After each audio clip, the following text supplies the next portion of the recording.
नमस्कार दोस्तों, आप मुझसे जुड़ रहे हैं मेरे the ink of artist channel में। कला जगत में आपका स्वागत करता हूं। आज हम सुनाएंगे रविंद्रनाथ टैगोर जी की लोकप्रिय कहानी अंतिम प्यार। तो आइए दोस्तों, शुरू करते हैं। अंतिम प्यार। आर्ट स्कूल के प्रोफेसर मनमोहन बाबू घर में बैठे हुए दोस्तों के साथ मनोरंजन कर रहे थे। ठीक उसी वक्त योगेश बाबू कमरे में घुसे। योगेश बाबू उत्तम श्रेणी के चित्रकार थे। उन्होंने अभी थोड़े वक्त पूर्व ही स्कूल छोड़ा था। उन्हें देखकर एक आदमी ने कहा, योगेश बाबू, नरेंद्र क्या कहता है? आपने सुना कुछ उसके बारे में? योगेश बाबू ने आराम कुर्सी पर बैठकर पहले तो एक लंबी सांस ली। उसके पश्चात बोले, क्या कहता है वह? नरेंद्र कहता है बंग प्रांत में उसकी कोटि का कोई भी चित्रकार इस समय नहीं है। सही है, अभी नया नया लड़का है ना। हम लोग तो जैसे आज तक घास छीलते रहे हैं। झुंझुलाकर योगेश बाबू ने कहा। जो लड़का बातें कर रहा था उसने कहा, सिर्फ यही नहीं, नरेंद्र आपको भी सम्मान की नज़र से नहीं देखता।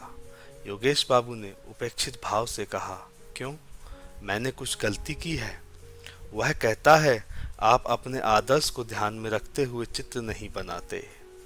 तो किस नज़रिए से बनाता हूँ? केवल रुपयों के लिए?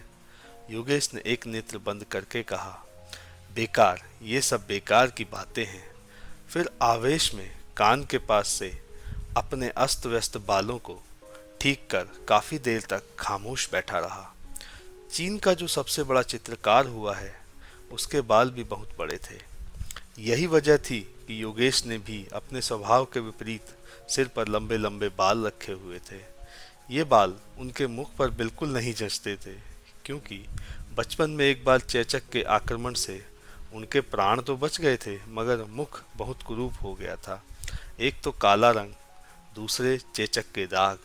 चेहरा देखकर अचानक यही जान पड़ता था मानो किसी ने बंदूक में छर्रे भरकर लिबलिबी दबा दी हो। कक्षा में जो लड़के बैठे थे, योगेश बाबू को क्रोध में देखकर उनके सामने ही मुंह बंद करके हंस रहे थे।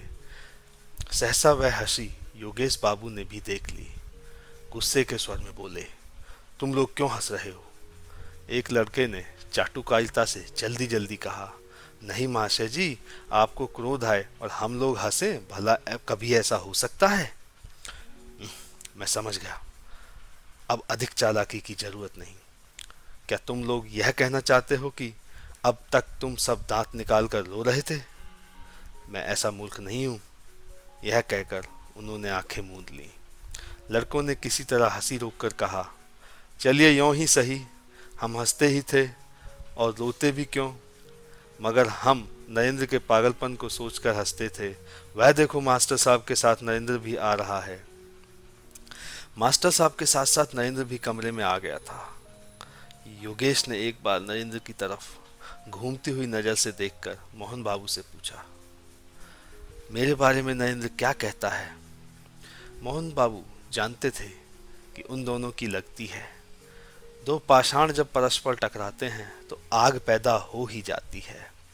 अतएव वह बात को संभालकर मुस्कुराते हुए बोले, योगेश बाबू, नरेंद्र क्या कहता है? मोहन बाबू ने पूछा, क्यों नरेंद्र? नरेंद्र अब तक मौन खड़ा था। अब किसी तरह आगे आकर बोला, हाँ कहता हूँ, मेरा यही मशवरा ही है। योगेश बाबू ने मुंह बनाकर कहा, बड़े आए राय देने वाले, छोटे मुंह बड़ी बात। अभी कल का छोकरा और इतनी बड़ी बड़ी बातें।